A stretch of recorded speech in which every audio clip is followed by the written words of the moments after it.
You know, it's funny how life has a way of throwing things at you when you least expect it. I always thought I had control over everything, that I was in charge of my life, my choices, and my relationships.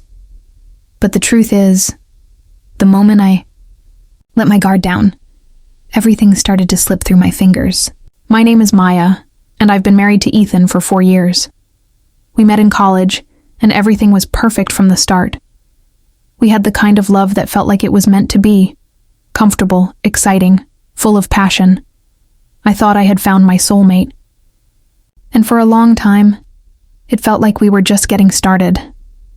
But after a few years, something shifted. It wasn't a big change, not at first. It was small things. Missed dates, quiet dinners, long nights at work. The spark faded. Slowly, over time, Ethan and I started to drift apart. And while we still loved each other, it felt more like we were roommates than partners. We'd get into routine arguments over little things that didn't matter, and the silence that followed felt heavier with each passing day. But still, I held on. I told myself it was just a phase, that things would get better. Then, one day, my past came knocking. You see, before I met Ethan, I had been in a long-term relationship with my ex, Jake. We had dated for years, and I thought we were going to be together forever. But eventually we broke up. It wasn't a messy breakup, but it was hard. We had shared so much, love, dreams, even a future. But life had other plans. We went our separate ways. It was painful, but I moved on. Or at least I thought I did. Jake and I hadn't spoken in years. But one night I ran into him at a mutual friend's party. The moment I saw him, I couldn't help but feel that old connection, that familiarity.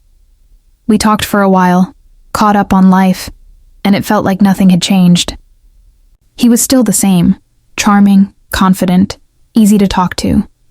He even joked about how I used to steal his hoodies. I laughed, but deep down, it was like a switch had been flipped. I hadn't realized it at the time, but seeing him again stirred something in me, a feeling I couldn't ignore. And then, the worst part happened. A few days later, Ethan and I were having a quiet dinner at home.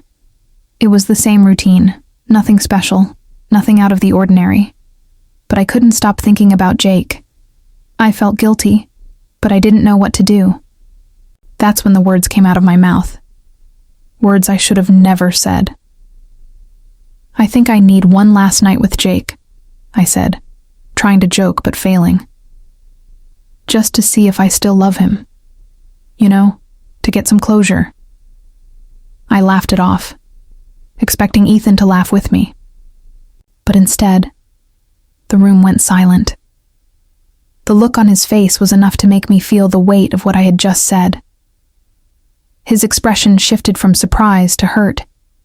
He didn't say anything at first, just sat there, staring at me with a look of disbelief. But I didn't get it. I didn't understand the impact of my words, of what I had just suggested. I thought it was just a harmless comment. I didn't know how deeply it would affect him, how much it would hurt him. I just wanted to see if I could still feel something for Jake.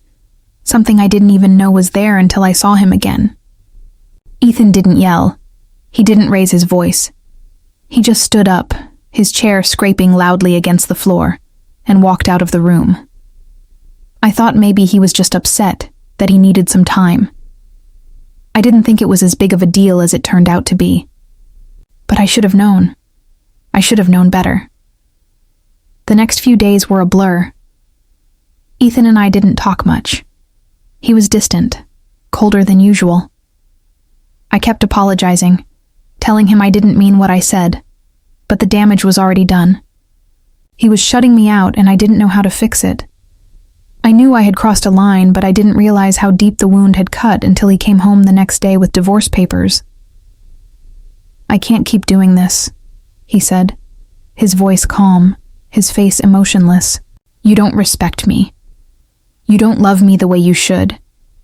And I can't keep pretending like I don't know it."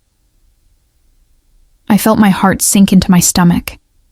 The words hit me like a freight train. I thought I still had time to fix things, but the reality of what I had done was sinking in. I had made a joke, but it wasn't funny. It wasn't harmless. I had hurt him. I had pushed him to the point where he couldn't take it anymore. And now I was losing him. I didn't mean it like that, I pleaded. I was confused. It's not about Jake. It's about me. I'm sorry. But Ethan didn't listen. He had already made his decision. The trust was gone. The love was gone. And there was nothing I could do to get it back. The divorce papers sat on the kitchen table for days. I tried to ignore them, hoping that maybe this was just a phase, that maybe we could talk about it and move past it. But the truth was staring me in the face, and I couldn't run from it anymore. I had destroyed my marriage with one careless joke, one thoughtless remark, and now I had to live with the consequences. It wasn't until a week later, when I went to visit Jake again, that I realized how deep the mistake went. He didn't feel the same.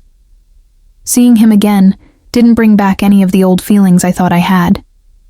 It only made me realize how much I had taken for granted with Ethan. The love we had was real, but I had let it slip away because I couldn't appreciate it when I had it. And now, I had lost it all. Ethan was gone. I had pushed him away, and no amount of apologies would bring him back. I had tried to fill a void, but all I did was make it worse. The one person who truly loved me was gone, and the worst part was that I had no one to blame but myself. If I could go back and take back everything I said, I would, but I can't. The damage is done, and I have to live with the regret. The lesson I learned the hard way is simple. When you take someone for granted, you risk losing them forever. And sometimes the joke isn't worth it. Now, I sit here alone, realizing that the only love I'll ever need is the one I let slip through my fingers. The one I should have appreciated from the start. But it's too late now. All that's left is the silence, the divorce papers, and the deep, unshakable regret.